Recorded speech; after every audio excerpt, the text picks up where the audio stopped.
Let's go ahead and call the meeting to order, 7:31 PM. Our first order of business on the agenda is the minutes of the mayor and council meeting of June 4th, 2018.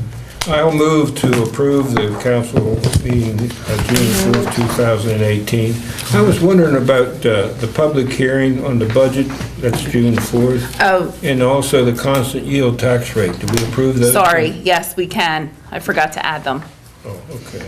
Well, I'll move that we approve all Balance. three of those things, the constant yield tax rate, the budget hearing, and of course, the mayor and council meeting, all taking place on June 4th. All right, then I'll second that with the inclusions. All those in favor? Any opposed? Let the record show we unanimously approve the minutes. Operating funds on hand for the town of Chestertown this evening. Total operating cash on hand for unrestricted use is $535,616.17. We also have $61,851.92 of reimbursement requests that we've put forth for work at the marina. Assuming we get that money back one day, we will have $597,468.09. You'll see an extra category below that, which is new. As you all know, and it has been announced publicly, we've had a lot of private donations for the marina. Thus far, we've had $564,231.97 come in, which is amazing. We've already spent $203,170.22, so remaining in the private donation checking account that we've established for marina work. This is for the one-to-one matching funds. We have $361,000, $124.75. So that's how much money we have in the bank. The next item on the agenda is the payment of the bills. Well, I'll move to pay the bills. Second? All those in favor? Jack? Aye. Any opposed? We unanimously agreed to pay the bills, which brings us to our police report with Chief Adrian Baker.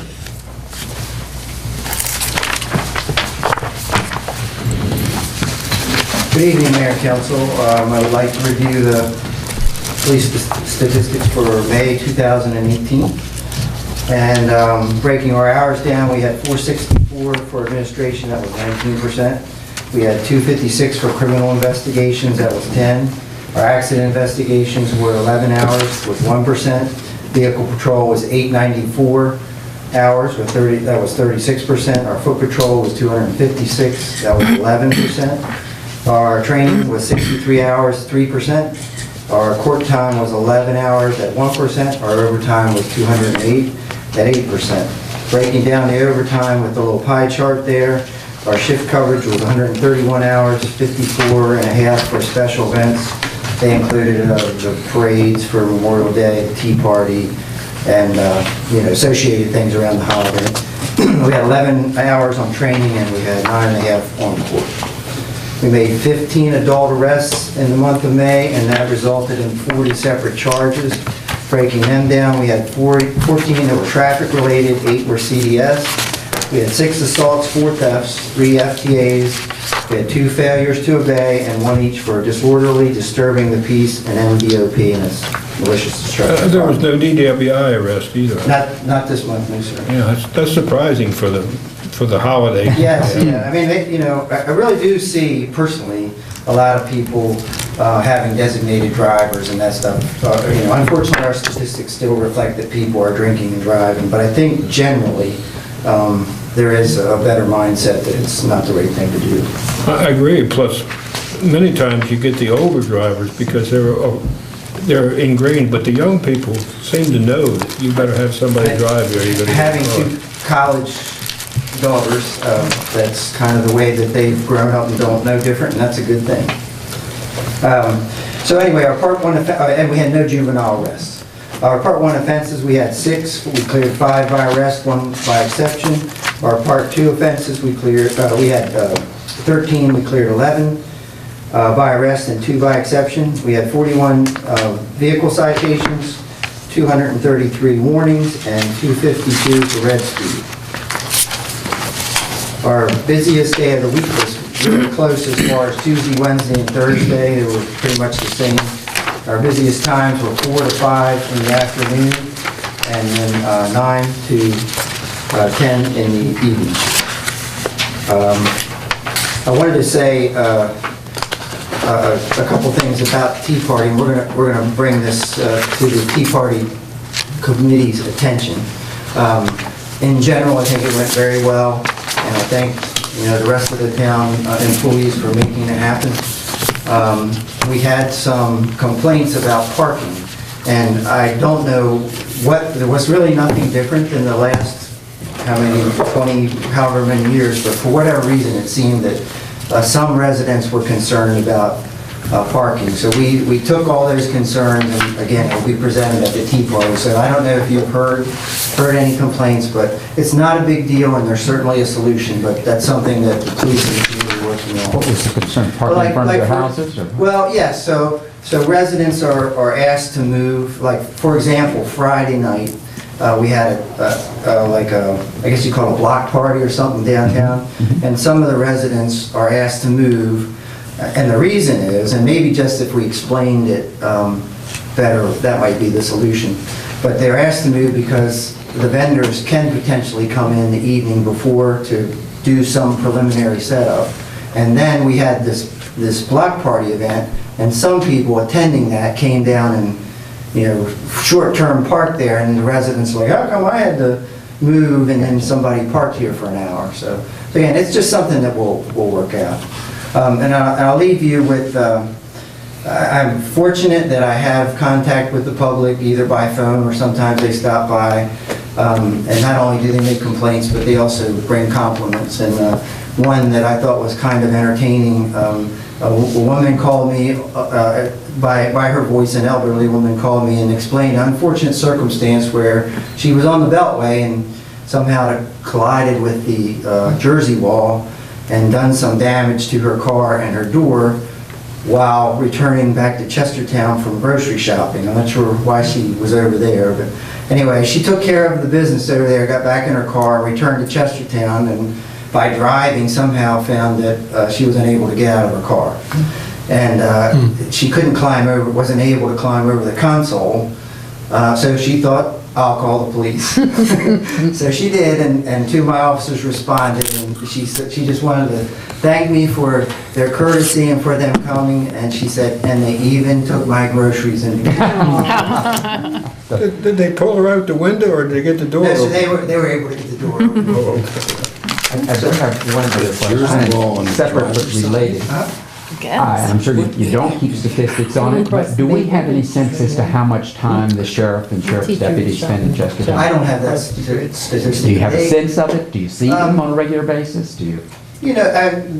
They certainly have jurisdiction in the town, but primarily it is, any action is taken by the Chestertown Police. They may, they would predominantly maybe do a little traffic, on the weekend or something.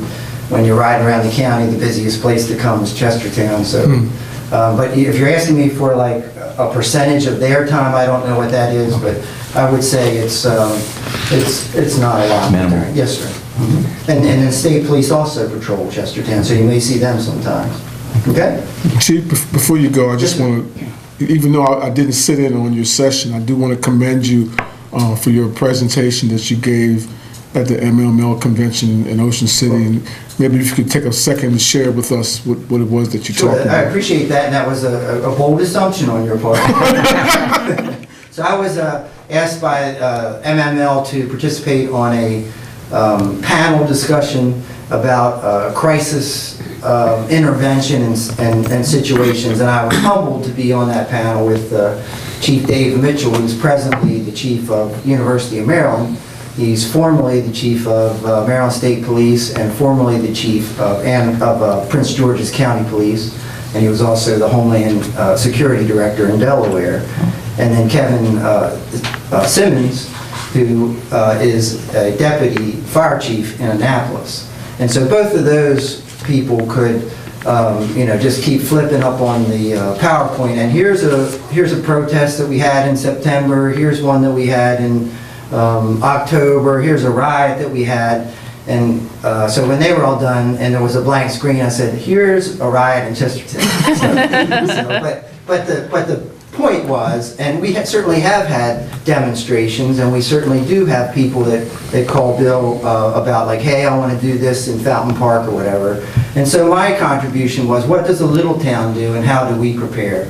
And number one is having that permit system that makes us aware that, hey, something's going to go on. Bill always lets us know, hey, you know, what do you think about this? And quite often we have contact with the proposed group before the event occurs, and that example would be most recently we had a group that wanted to demonstrate about gun violence in the schools, and Bill and I both talked with that group before, and they were very cooperative, and instead of, for instance, instead of having us close the road so they could march down High Street, if any of you attended or recall, they were amenable to go down the sidewalk. That let us use a lot less resources, and then they orderly went down to Wilmer Park, they did their thing, and we protect their right to do that, of course. And that was a good event for them, it was a good event for the town, and that's an example of how we do it here.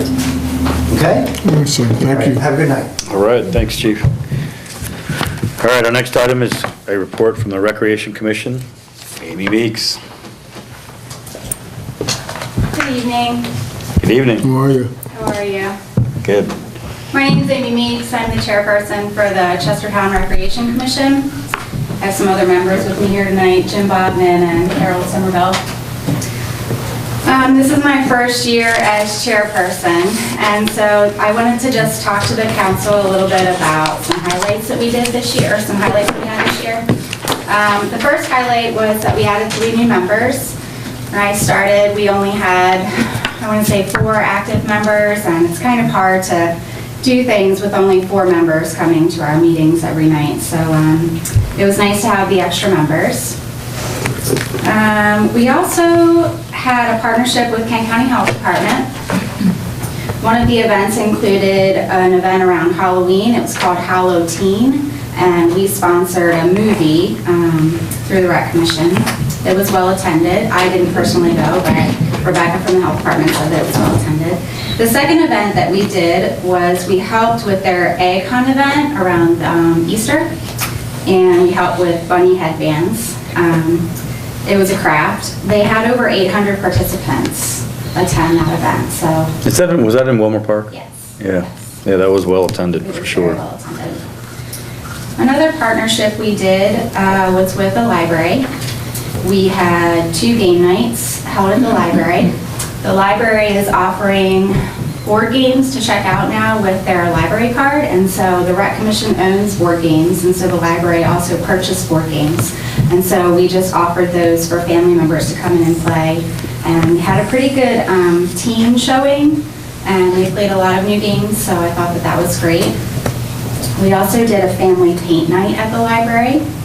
It was a huge success. The library coordinated the sign-up, and we had, everything was full with the sign-ups, and we even had a waiting list. So that was a family paint night. You see a lot of paint nights where it's like wine and paint, but we offered no wine, obviously, but like a mom and me paint night. We sponsored a bounce house during Earth Day Festival just recently. It was over across from the courthouse. Currently, we're doing movies in Fountain Park during First Friday. We just did one a couple of Fridays ago. It was well attended. We showed Secret Life of Pets. What does well attended mean? Do you have numbers? I would say approximately 50 families with children. 50 families or 50 people? 50 people, families and children, yes. We're also getting ready to participate in Washington Park Day that's coming up August 11th.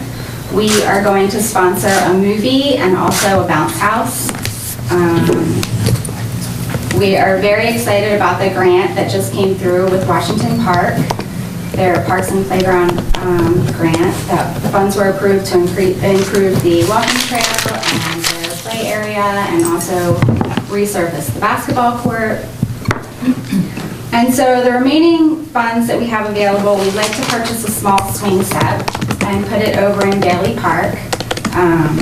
I have a little picture here of what the members voted on, and I talked to Bill a little bit about where maybe we could place it. And so we were thinking about placing it in between the rolling road area and the large dog park At the top. at the top. Yeah. That really makes the most sense. It seemed dry. I talked to your previous, Yes, yes. the problem with having it down in the lower end. So is the that, lower end is the one near Heron Point, or where's? No, down, they originally came out and they wanted to have it adjacent to the park down by the entrances. But people and dogs get out there. And when little kids, quite frankly, most people have more control over the dog because they got a leash on them. But when dogs see kids running, they think they're open, that's open season for them to go after them. So at the other end, not only will the children get to see the dogs playing in the park, but the parks won't be able to get to them. So Well, the fence is right there, so the children. You're talking about up on the hill in that nice little green area? Yes. Yeah, no, that was my first choice from the very beginning, and I want to congratulate you for agreeing with me. Thank so. you. Congratulations, you're doing the party. That'll work for anybody, I want you to know. I'm not known for having people agree with me in here, so. There's a green light if they do. What do these guys need from us to make that I happen? think what Marty just did is what I asked Amy to come and get the approval of the council as the location of this, and then they have some funds left over from this year, and I don't know if that buys it or not, but We're looking at approximately $2,700. great. I have the dimensions here of the playset that we were looking at getting, and the picture has the play area on grass, so I thought that it would be fine on grass. I agree, we can start with that. If it doesn't work, then our street crew will help put the surface down that needs to be put down if that happens. Okay, that's great. Thank you. You might call for donations and see if you get some money too, because Donations. it does work. I mean, we Just put a yacht there and you should be able to get $681,000. So Marty, would you like to make a motion since she has wholeheartedly endorsed your idea? Maybe you could make the motion. would certainly make a motion that we would allot that area above the dog park near Rowan Road for a playground. I'll second that motion. All those in favor? Aye. Any opposed? Location approved. Thank you. All right. Very cool. Thank you, Amy. Okay, the Chestertown Environmental Commission. I guess they're not here. No. They didn't say that they weren't coming, Maybe so the storms bother them. they did say we might have a We'll storm. wait till next month, I won't be here. Okay, so that looks like a no-show for item 6, which brings us to Town Manager Bill Ingersoll. All right, I think I said during the budget process that we had a small increase in the administrative fees for building permits. And this is like a laundry list of little permit things, and I think each one of you has a copy of what was suggested and what was budgeted for. And I'll just read the resolution. This does not require an ordinance. I actually think it could have been done in-house administratively, but we'd like the public to know. And what we want people to understand is we don't ever want to stifle growth, but here's how it reads. Establishing new fees for building permits in Chestertown Resolution Number 2, 2018. Whereas the present building fee schedule has been in effect since July 1st, 2008, and whereas the complexity of submittals in the various state and federal regulations that the town is required to ensure are met have lengthened the administrative process and made it more complicated each year, and whereas the builders and property owners have been the beneficiaries of the town of Chestertown's historically affordable building permit fees, which are being modestly increased.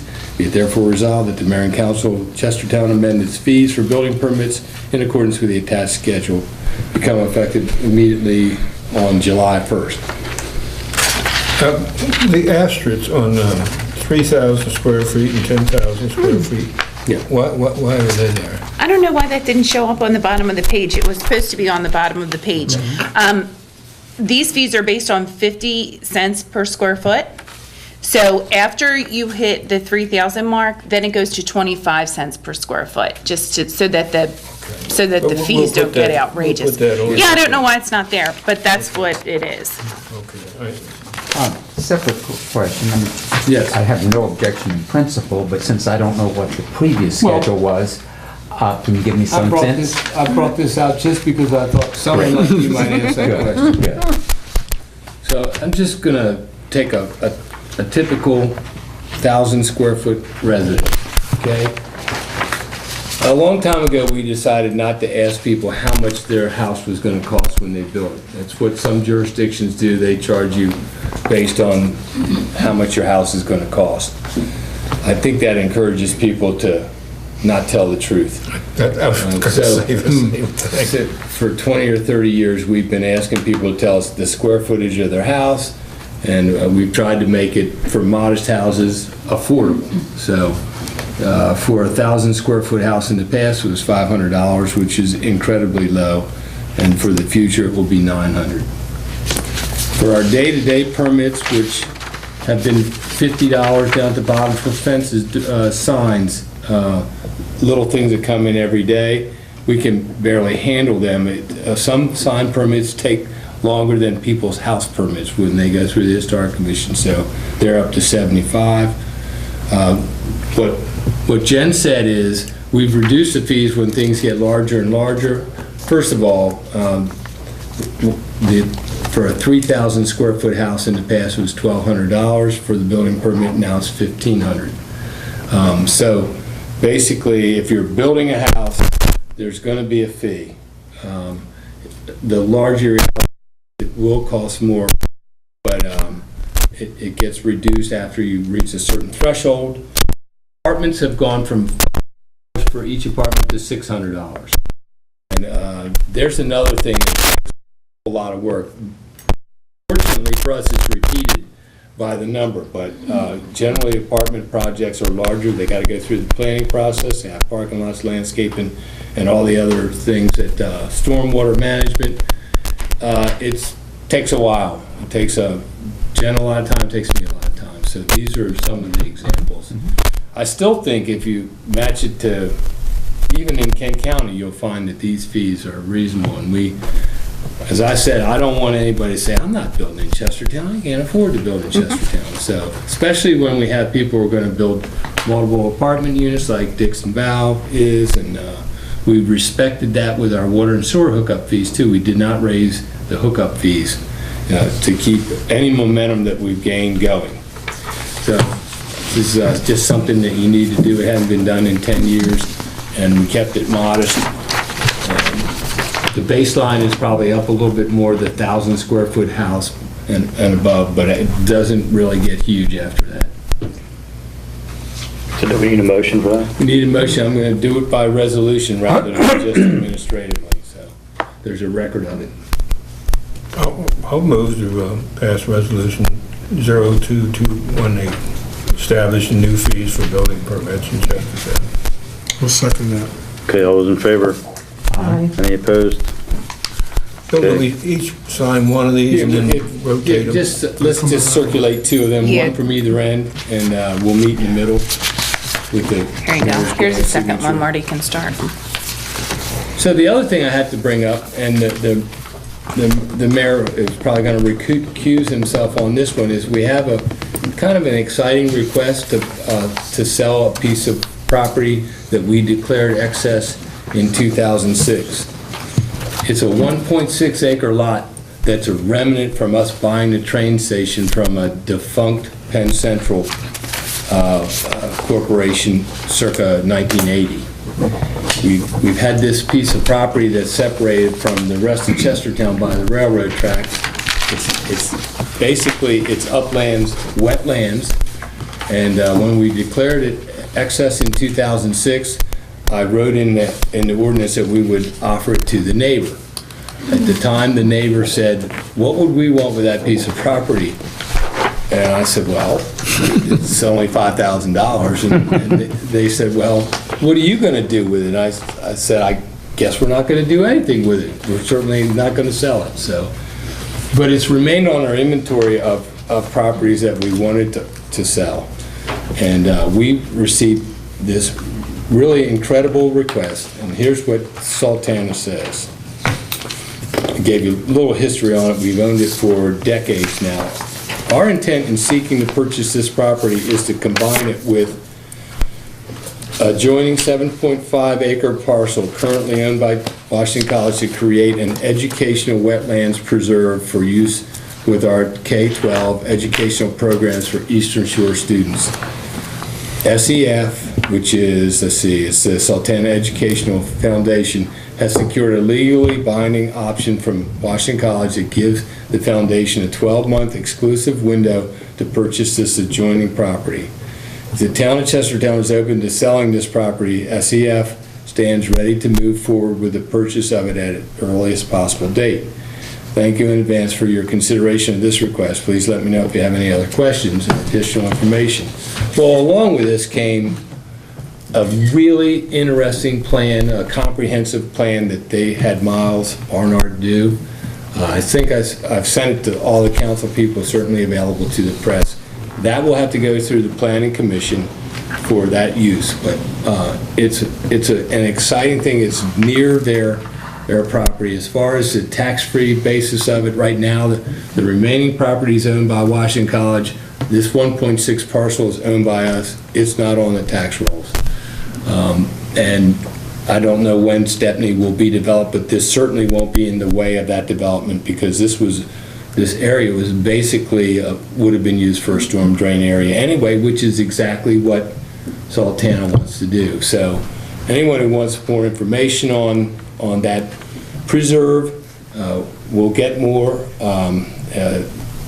We can also watch the process with the Planning Commission. I don't think that they're going to have any problem with it. It looks pretty exciting to me. So tonight, what I'm asking you to do is, first of all, I want to make it public that this request has been made.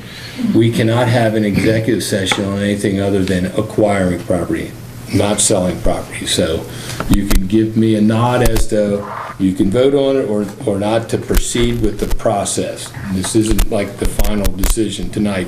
The offer that has been made is tentatively for $15,000, which is what I wanted to hear. Which is 3 times as much as we were turned down for with the previous owner. But also, like I said, it also is implicit the adjacent property owner is involved. So that was one of the things we were going to notify the neighbor to see if they agreed with this in 2006. So it meets all those thresholds. Again, it's been 12 years since we put it on the surplus property list. So I like it. If you want more information, I'll make sure you know when it goes before the Planning Commission, but that's the process. Well, can we agree to sell it, providing the Planning Commission's okay? I think that'd be fine. I would say, yeah, conditional on it being $15,000 and it going through surviving the process. Right, okay. I would move that be sold at those prices with those stipulations. I second that. Any further discussion? All in favor? Aye. Okay, thank you very much. More later. Those two weren't signed. I'm going to sign. I'm going to make sure they get signed. That concludes my report. Okay, my report also going to be very brief. I don't know if you guys have been down to the marina lately, but it's very exciting. The floating dock that they've been working on is now all the way out as far as it's going to be with the L at the end attached. Right now, they're working on the electrical systems that will be providing electricity to the boaters that use it, and then very soon they're going to be putting some of the little finger piers that attach to that. And then a week from this coming Monday, Sultana will be leaving for the summer to do a bunch of summer trips, and as soon as that happens, they're going to put a separate crew on the extension of the Cannon Street Pier. So a lot is happening, and it's happening really, really quickly. Along those lines, I think we as a council really need to start thinking about how we want to manage this facility. There's a couple of options on the table. One is we just manage it like we always have by having, right now it's Chris from the road crew kind of serve as doubling as the marina manager. We had other folks suggest that maybe we hire an outside consultant to come manage it for us, people that basically that are in that business. That's an option. And the reason I think we need to do this is because apparently over the weekend, that floating pier was full of boats. So So I don't even know if we knew about that. I know they probably didn't pay us. But as soon as those docks are out, man, people are gonna be on them, and we need to be ready with rates and a way to collect the fees. People need to understand also that these docks aren't open while they're not done. So, Somebody that runs it right now, though. Chris Olenek went down there and asked them nicely. They'd been tied up since the night before. Told them what the fee would be for a 50-foot boat, or they could go ahead and unhook since it was under construction. So they unhooked and were gone in an instant, knowing that they had received a value for the night before. But it is exciting, and the theory about you build it and they'll come, I guess that's pretty much true. That was a large boat, and I didn't see the they'll other. definitely come if they come for free and then leave it. So, Can we put something down there that says that they're docking at their We own will, risk? yeah, we will, yeah. Because all it would take is, We put submerged Can I ask you a reef. question? If they're floating docks, how do you run electric out there to them? yeah, there's infrastructure under the docks. There's actually almost like this little mini Chase. crawl space that's this high where you run tubing it's between the water- decking and the floats. It's waterproof, I think. Everything that you can do, they're modular construction, there are chases built in for electrical, water, and pump out. That all comes with, and, what else? There's one other thing that they have stanchions that go up at each set of edges.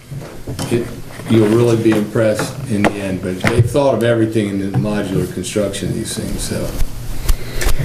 So the other thing is, and this may be a little bit of a misunderstanding, Amy's asked me on several occasions electronically to nominate 2 new members to the Recreation Commission. Is it Dina or Dinah?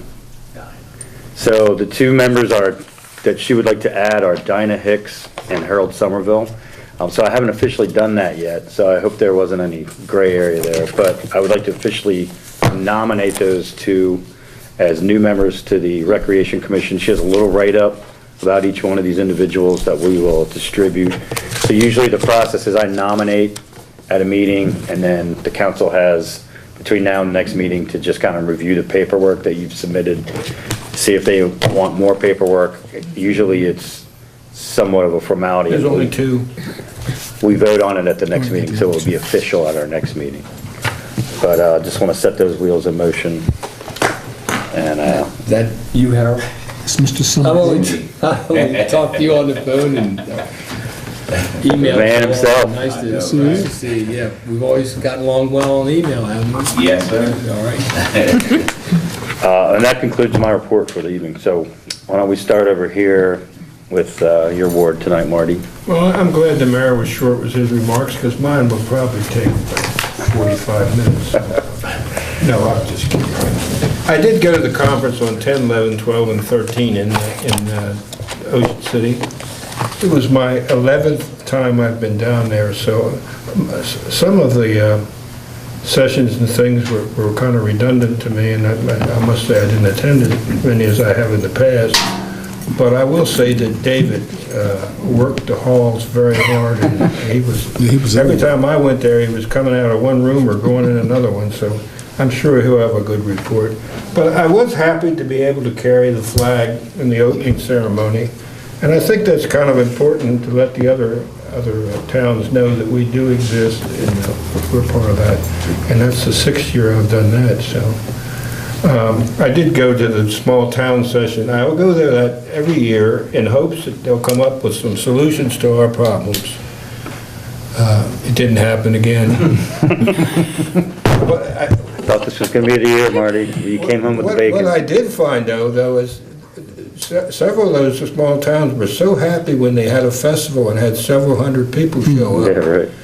I was almost embarrassed to say we have 1,000 show up to a number of festivals. So that went well.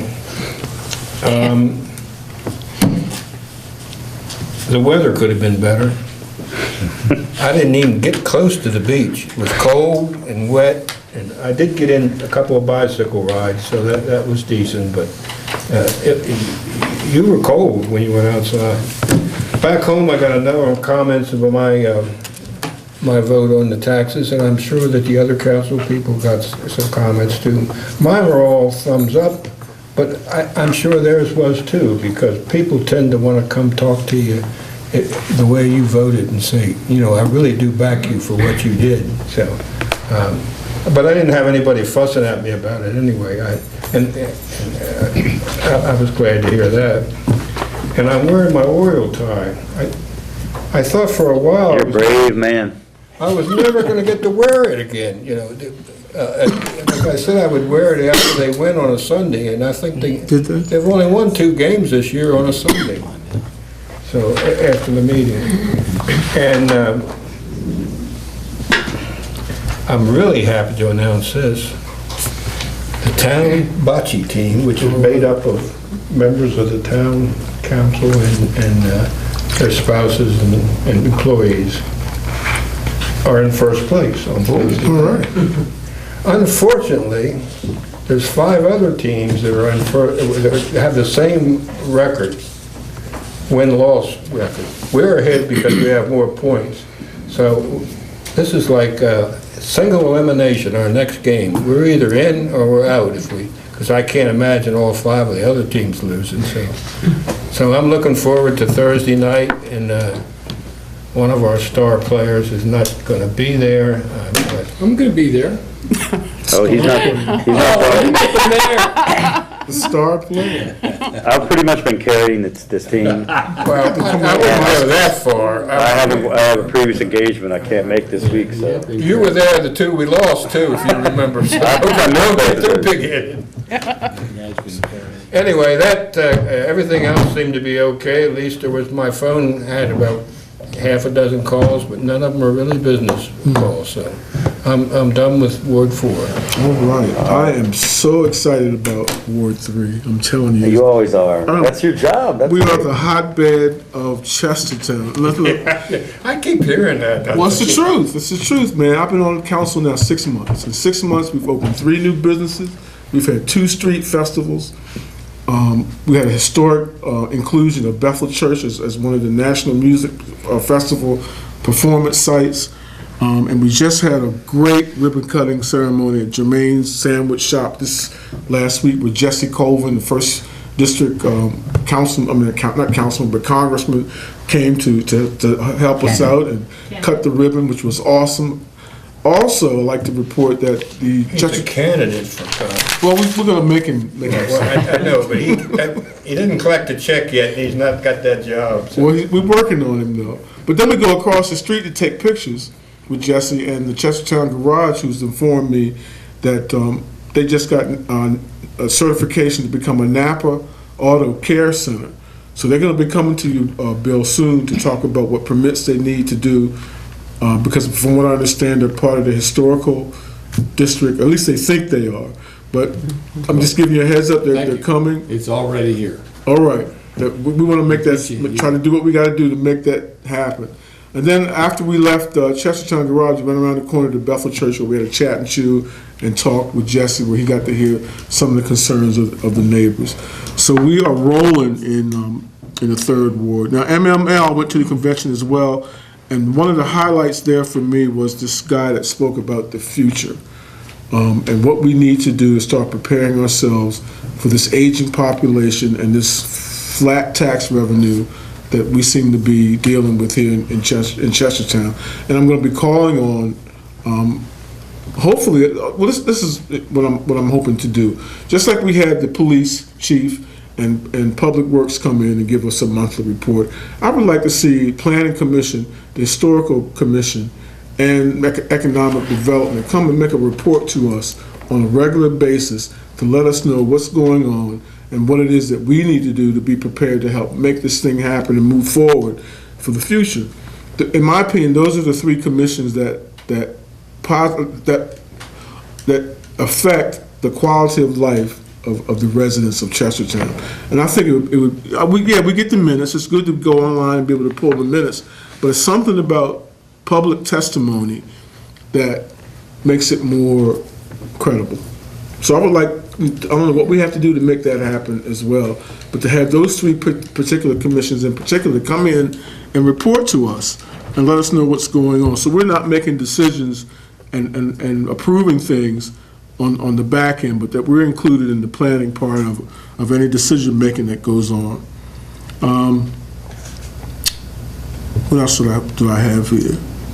I think that was it. So the third ward, once again, is the hotbed of activity in Chestertown. Oh, thank you for the road stuff that we got going on. As we move forward out there, the next plan is we're getting the businesses in shape. The next plan is to have a representative from each neighborhood so that we can get our neighborhood council going as well. So, third ward strong. All right. Sounds good. How about the second ward? When you have 10,000 people in Ward 3, come and talk to me. Well, listen, Linda, we're working on it. We're working on it. I'm not going to talk about the third yet. Okay. That's coming.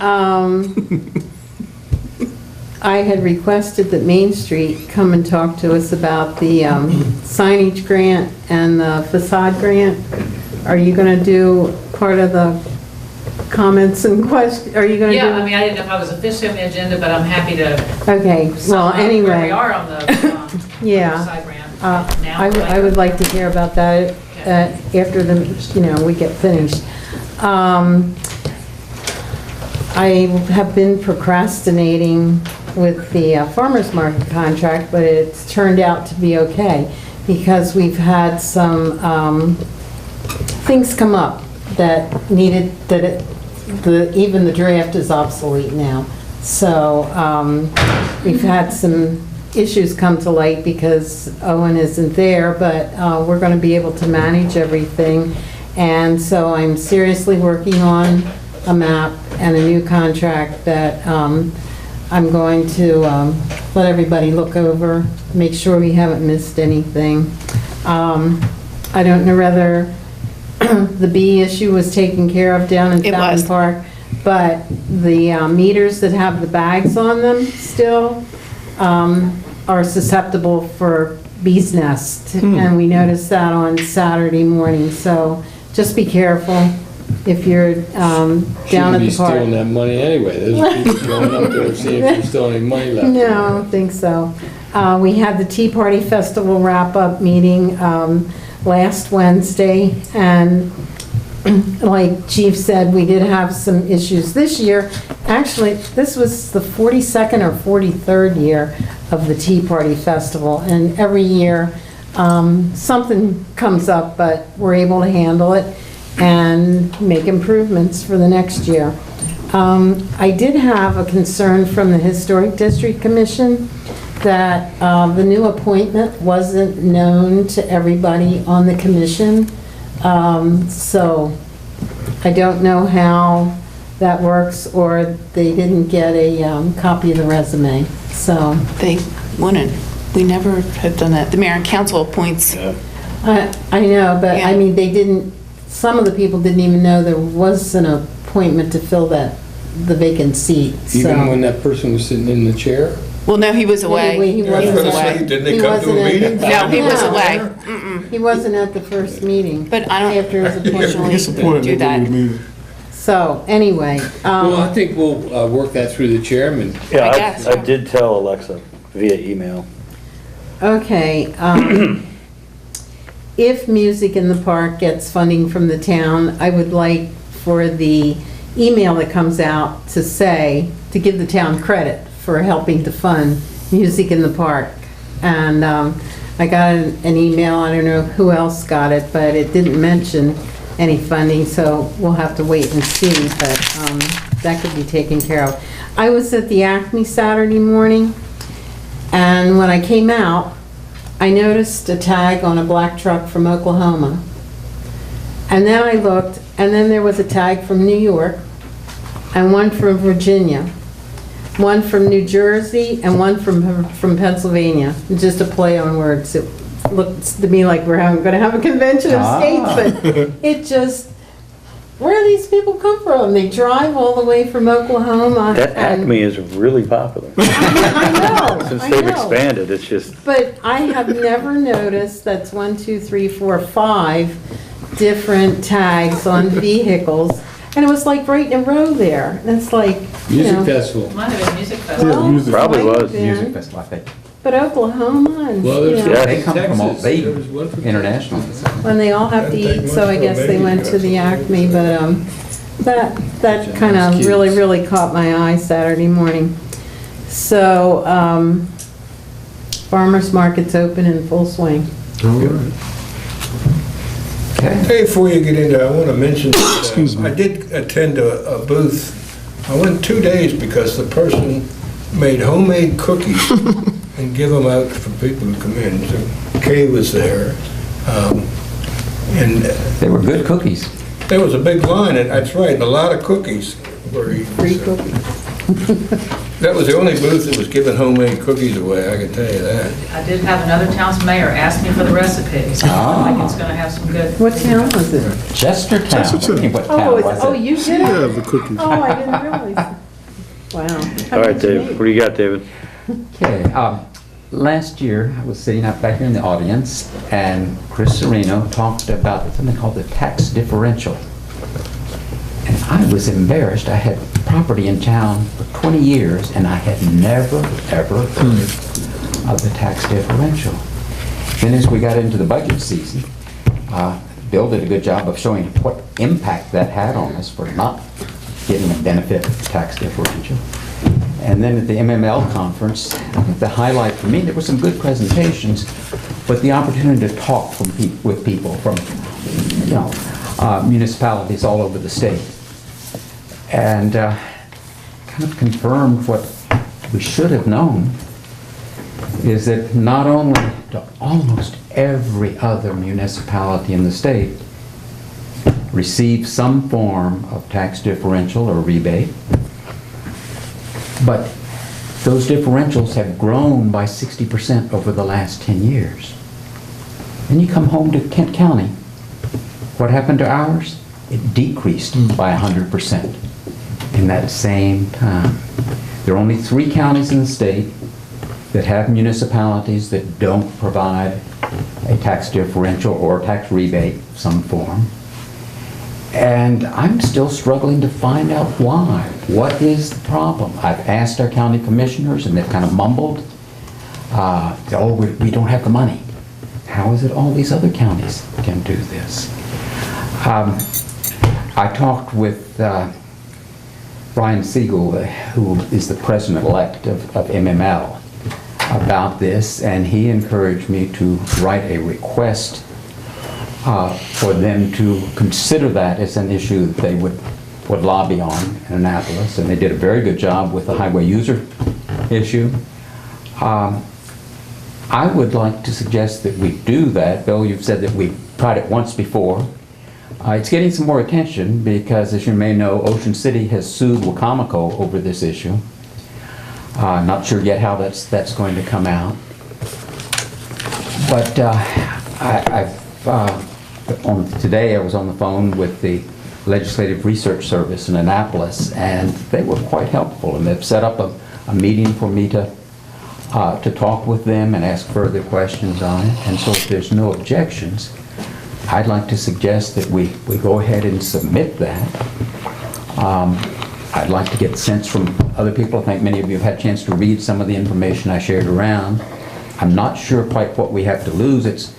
Our county commissioners are not going to be happy with our doing it, but they probably already know that we're not happy being the only. We need to go beyond, the law requires them to talk to us, and that's it. There are actually 2 categories of counties in the state. 9 counties, the rule says they shall provide That's this. where we want to be. We want to be All right. on the shall end Okay. of it. There are 13 counties where they say they may provide it, and we unfortunately, I can't find out yet, and this is one of the reasons I'm talking with the Legislative Services, how do we get in one category versus another? What's involved in changing that? Particularly if our county commissioners don't favor our changing that. I just want to make sure I understand where you're going with this. Are you suggesting that the state could mandate to the county that they have to give us a tax differential or a tax rebate? That is one possibility. Already the state mandates for 8 counties in the state that they do this. It's not Would an that option, it isn't require coming. our state delegation to get behind us? It certainly would help. I think it's an uphill battle. I can tell you that probably gonna be a pretty uphill battle. But I totally agree with you. It's crazy that we don't get anything. The problem is particularly acute in Kent County, because show me another county where one town is a quarter of the population. And for those of you who live in Chestertown, you're paying full property tax rates to the county, and you're basically getting almost no services in return. You're not getting road maintenance, you're not getting snow removal. Technically, you're getting police coverage, but 99 out of 100 calls for criminal activity are answered by our police department, not theirs. You're not getting trash removal, you're not getting recycling. So you have to ask yourself, as a Chestertown resident paying county taxes, what are we getting? What we're getting is we're underwriting services for everybody else in the county. And that's why they don't want to give us a rebate. They have a great deal, they know it. They know our citizens are essentially ignorant of what I'm even talking about, like you were as of a year ago. And they just have no impetus to change it because it's such an awesome deal for them. And also, I just don't think they think that way.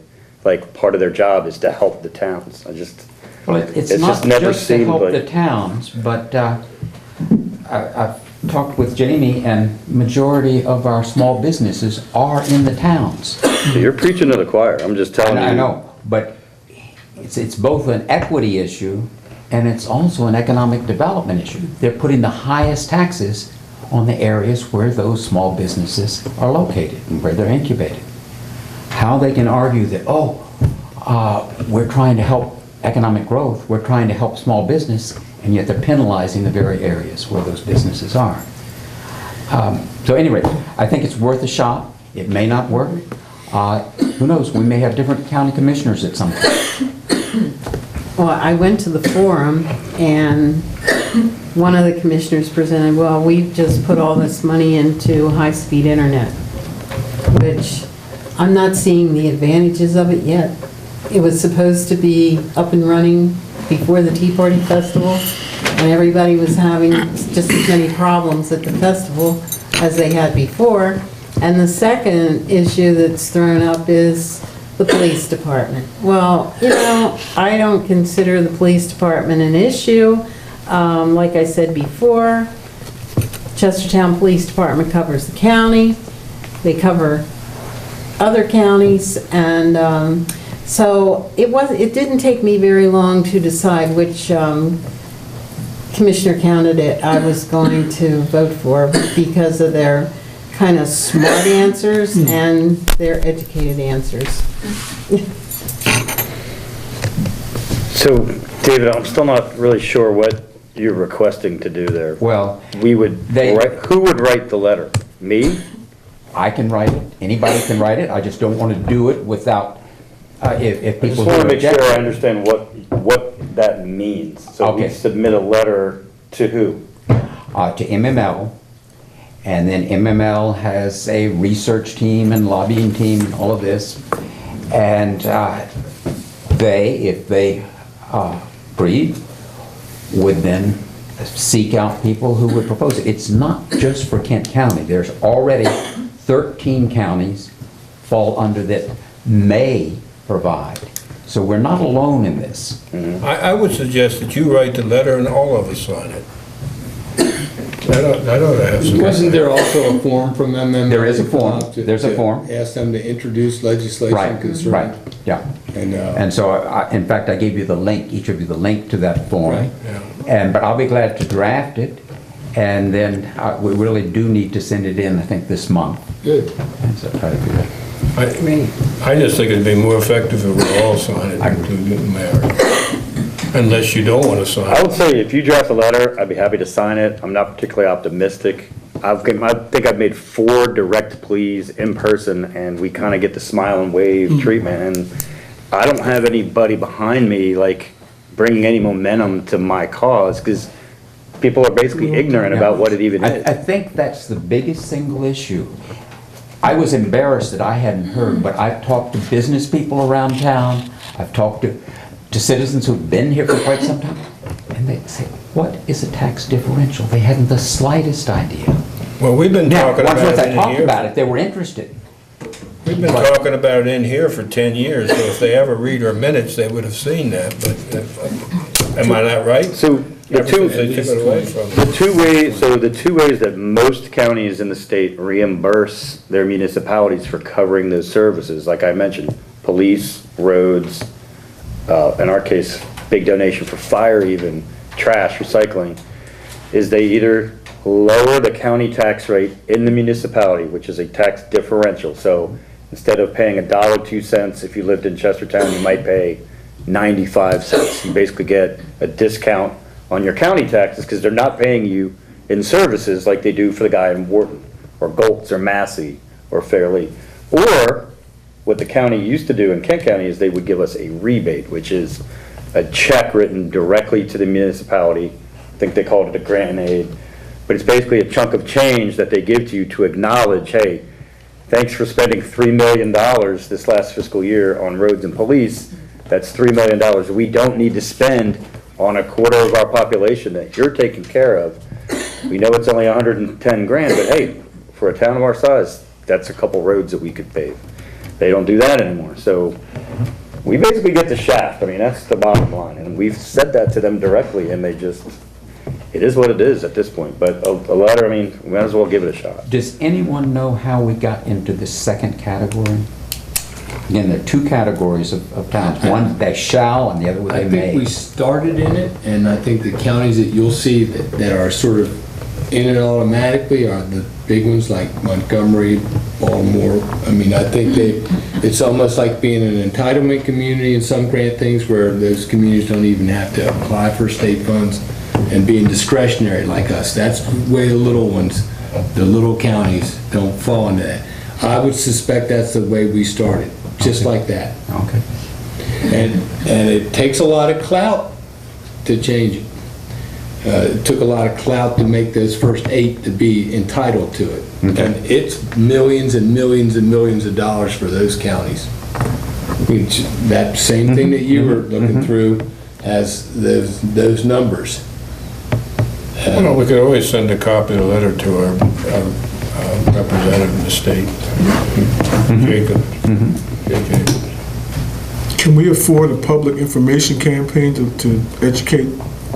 What do you think David's doing right now? Okay. I mean, like something in the paper or Well, some we kind of flyer. hope the paper is listening, and what I would like to be able to do is, rather than just the council saying, oh, poor us, we need help, if we can get people who are regarded as an objective body to write on this topic, I think that would be helpful. The other thing we have tried to do is to get groups like League of Women Voters and various other groups, when they host meetings with candidates, to ask questions about what's different about Kent County. Why can it not provide the same equity, the same business benefits to businesses as these other counties? Well, all you people who voted for the tax increase, when they start complaining to you about it, you could say, well, we wouldn't have had to raise it if the county would have given us our tax That's what I just differential. said. Ellsworth, though, you bring up a good point. How do we tell people? How do we get people to know? A simple way to understand it almost is double taxation. I mean, it sort of goes back to the beginning of the country. People can remember, like, I'm paying this twice. Why am I paying it twice? And I tried to make that point when I went over how painful it was to raise taxes. Yeah. I said the very first step we made, and we made it last year and again this year, is to ask the county for either a grant and aid, a rebate to our taxpayers or to us, so that we could balance our budget. And they said, you're on our radar. Yeah, that's it. In an election year, they said, we're on the radar. On whose radar? Are you going to be in or out? I know for the last 6, 7 years, I bring it up at COG meetings every time when the county commissioner's there, and they tell me the same thing. We're going to consider it, we're going to consider it. But I'm not sure how much they're considering it. Tell you, it's about this. If they only had some tea, we could throw it overboard. That would be a good protest, so. All right. Anything else, David? No? Think that's it. Thank you. Thank you. All right. There were no requests to be on the agenda questions or comments? Can you address Yeah, Linda's sure. questions about the See if there are any questions. sign? So Main Street last year applied to the Department of Housing and Community Development for facade improvement grant money. We asked for $70,000 and we got $40,000. Launched the program in February, early March. Got 4 applications pretty quickly. All 4 had merit and received some grant money.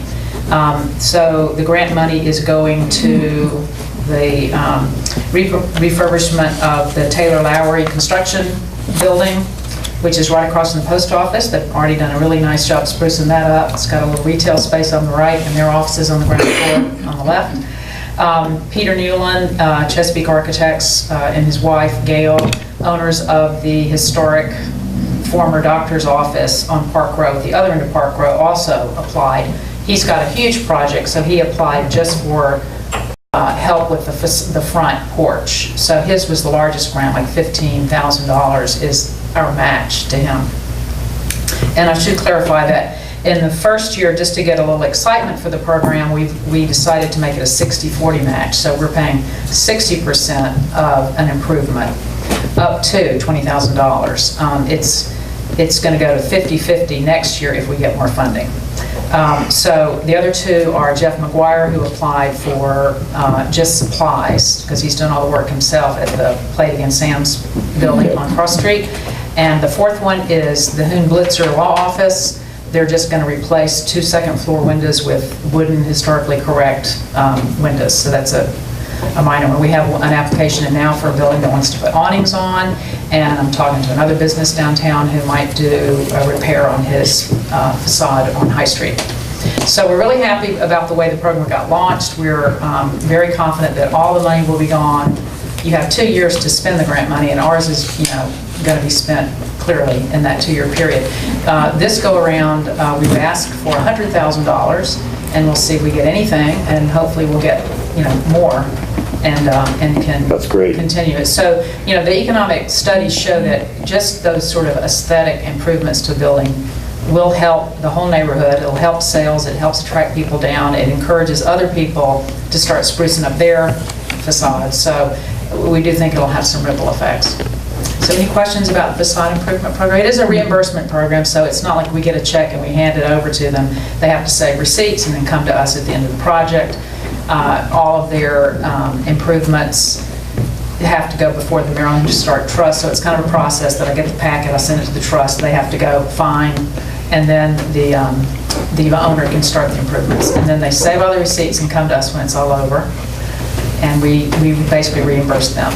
You don't have any idea when Peter Newland plans on moving all that stuff that blocks the sidewalk and everything? I don't. I know, he's got the... It's been there he's got for years. He's going for the tax credit, the big tax credit, so that makes things a little complicated. And so I think this, if he can get the facade done with this grant money, that'll help him, and that'll make a big difference on the street. So... Now, when we had the ribbon cutting at the listing room, and Michael, who has the listing room, was saying that Cannon Street needs more signage, which it always has. It really always has. Especially, and even on First Fridays. You remember when they had the sandwich boards at the corners, at the intersections? I don't know if you remember or not, but anyway, DCA used to put them down there. And then Paul said that Main Street was going to apply for a signage grant? Yes, we applied for a grant last year, and we did not get any money, but we've applied again. We ratcheted up the ask. We're asking for $200,000, which would give us the money to have a quick analysis done of where we need the signs and what should be on the signs, and then design the signs and have them produced, all for the $200,000. If we don't get that grant, then we'll have to come up with something like sandwich boards and very simple signs that are strapped to telephone poles, because the need is urgent. It's like, I know Cannon Street feels like nobody knows they're there. The Bob Ortiz, Gabriel's, Figs, they feel like it's that half block too far that people just stop. So we're aware that there is a need for... What's the agency that you applied to? Department of Housing and Development, So we'll see how we do. I told Michael, I said, I used the Pink House for the indicator for the parking for the Tea Party Festival and our artisans and everything. I hope he doesn't repaint the house because I use it, you know, I told him, I said, It's by the pink house. I advertised your pink house. Yeah. And it was just so strange because that morning I had listened to the story of the little pink house with eminent domain, Yeah. you know, that's a movie now. And, but anyway, it just. Well, and you mentioned DCA does have some sandwich boards, and we talked at the last Main Street board meeting, we talked about seeing if DCA will let us borrow those signs, and we can help Michael Hodson and others put up something that would say, more shops this way. Yeah, or just even to on help. Saturdays, you know? Or- Yeah, but I mean, I think they really, I mean, Well, ideally, they want something there every day that they're Yeah, open. well, So that's true, but it's I a big mean, deal. you know, we have a lot of traffic, because people come in the Wardley Center on Saturdays.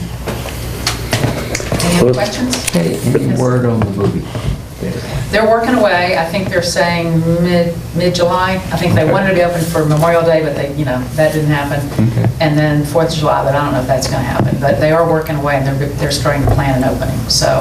They were if I painting hear- outside today. What's that? They were painting the outside today. Good to hear. Yeah. And the sign, So the new work is sign. happening inside and out.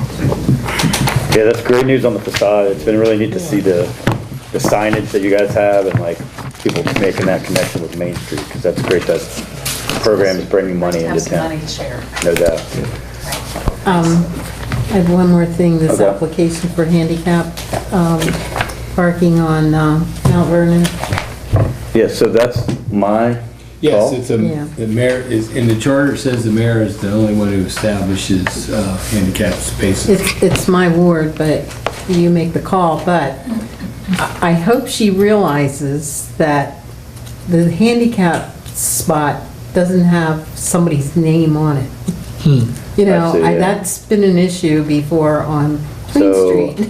if I am disabled, I can park right in front of her Yeah, oh, house sure. in that spot. Yeah. But do you think her request is merited? I haven't talked to her I did, lately. and yes, it is. Okay. You should, without getting into violating HIPAA Yeah. regulations, Mm-hmm. I can tell you, she has a lot of reasons. Okay. Are there any other questions or comments? Once that's designated, it's not permanent though, right? I mean- No, there's. I mean, it if can she be should painted move in. away or whatever else happens to her. Well, we have some up in Grimm's High fairy tales in Street, here up, tonight. the corner of, what is it, Kansas Avenue up there. and- We try to And on accommodate High. the need at least once on every block when somebody has a true handicap, but you are exactly right, if there's more than one handicapped person. I mean, I had to referee on Queen Street. All right, well, I'd be happy to support that Okay. request. Before I take your question, I just want to make one other comment, because nobody said anything about the National Music Festival. It was, I went and gave the key to the city to their Chestertown mentor at their last, I don't know if it's a symphony or a concerto.